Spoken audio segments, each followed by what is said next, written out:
Assalamualaikum warahmatullahi wabarakatuh. Salam, Om Swastiastu, Namo Buddhaya, salam kebajikan bagi kita semua. Halo teman-teman, di sini saya dan teman saya akan menjelaskan tentang analisis regresi dan pengujian hipotesis. Pengertian analisis regresi.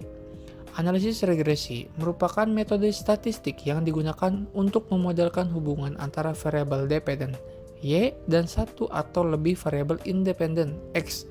Menurut Ghazali tahun 2018, analisis regresi adalah suatu metode statistika yang digunakan untuk menganalisis hubungan antara dua variabel atau lebih. Pengertian pengujian hipotesis. Pengujian hipotesis merupakan bagian penting dari analisis regresi.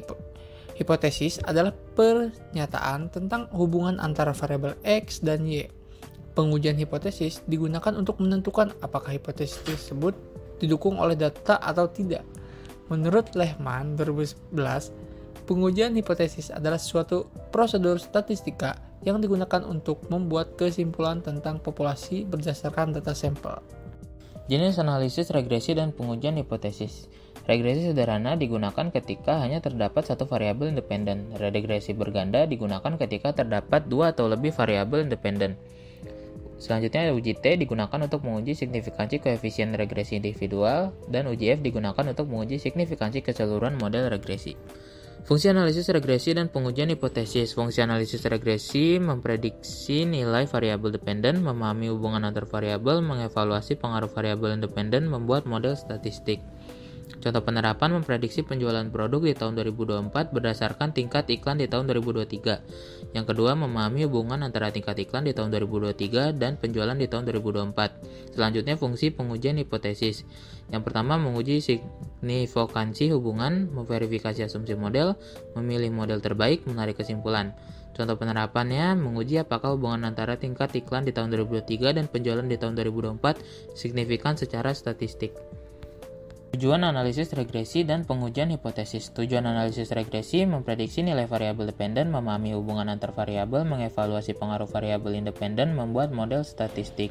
Tujuan pengujian hipotesis menguji signifikansi hubungan, memverifikasi asumsi model, memilih model terbaik, menarik kesimpulan. Contoh kasusnya uji analisis linear sederhana. Nah, tujuannya analisis linear sederhana ini untuk menguji pengaruh suatu variabel bebas terhadap variabel terikat. Untuk syarat uji regresi linear sederhana yaitu valid dan reliable. Yang kedua, normal dan linear. Pengambilan keputusannya yaitu membandingkan nilai signifikansi dengan probabilitas 0,05%. Yang artinya jika nilai signifikansi kurang dari 0,05 artinya variabel X berpengaruh terhadap variabel Y. Jika nilai signifikansi lebih besar daripada 0,05 artinya variabel X tidak berpengaruh terhadap variabel Y. Nah, dan juga membandingkan nilai T hitung dengan T tabel. Jika nilai T hitung lebih besar daripada T tabel, maka variabel X berpengaruh terhadap variabel Y. Jika nilai T hitung lebih kecil daripada T tabel, maka variabel X tidak berpengaruh terhadap variabel Y. Nah, untuk di output bagian pertama, yaitu ada variabel entered atau removed.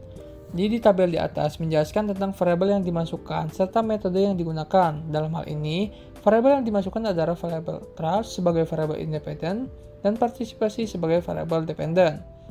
Dan metode yang digunakan adalah metode enter. Di output bagian kedua, model summary, tabel di ini menjelaskan besarnya nilai korelasi atau hubungan R yaitu sebesar 0,443. Dari output tersebut diperoleh koefisiensi determinasi R² sebesar 0,196 yang mengandung pengertian bahwa variabel bebas trust terhadap variabel terikat partisipasi adalah sebesar 19,6%.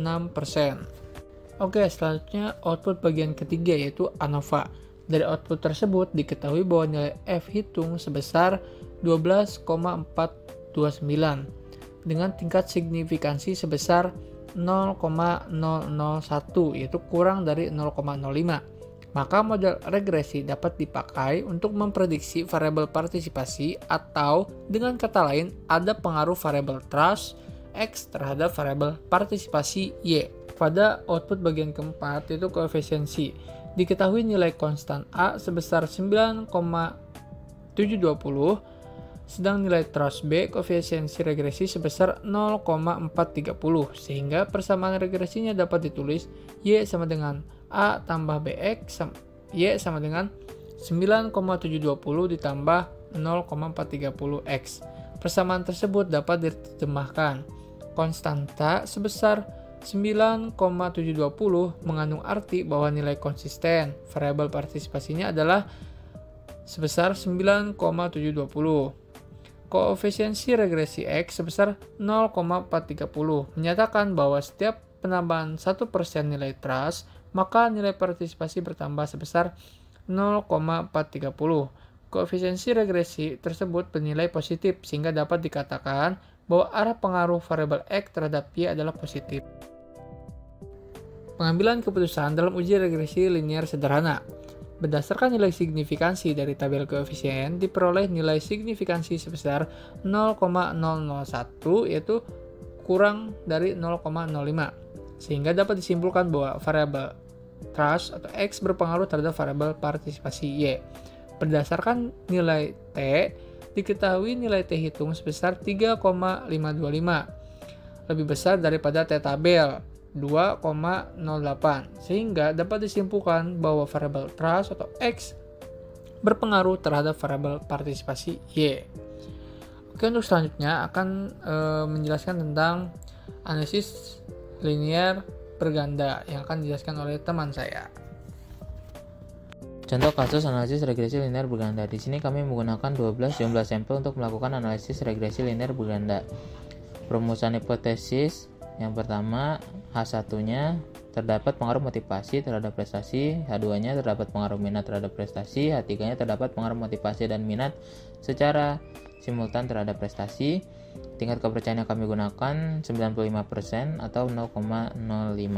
Berikut adalah hasil analisis yang kami lakukan menggunakan bantuan aplikasi SPSS. Untuk pengujian hipotesis pertama, diketahui nilai sig-nya yaitu sebesar 0,347, yaitu lebih besar dari 0,05 dan nilai T hitungnya 0,992, lebih kecil dibandingkan T tabelnya yaitu 2,262, sehingga dapat disimpulkan bahwa tolak H1 yang berarti tidak terdapat pengaruh X1 terhadap Y.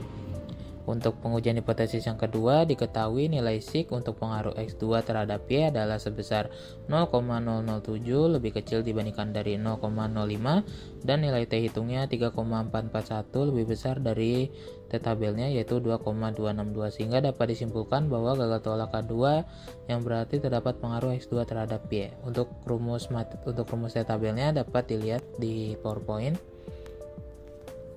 Untuk berikutnya kita akan melakukan uji F, yaitu pengujian hipotesis ketiga. Berdasarkan output pada tabel ANOVA, diketahui nilai signifikannya yaitu sebesar 0,00, lebih kecil dibandingkan 0,05, dan nilai F hitungnya 23,978, lebih besar dari 4,10 yaitu nilai F tabelnya, sehingga dapat disimpulkan bahwa gagal tolak K3 yang berarti terdapat pengaruh X1 dan X2 secara simultan terhadap variabel Y. Rumus F tabelnya dapat dilihat di PowerPoint.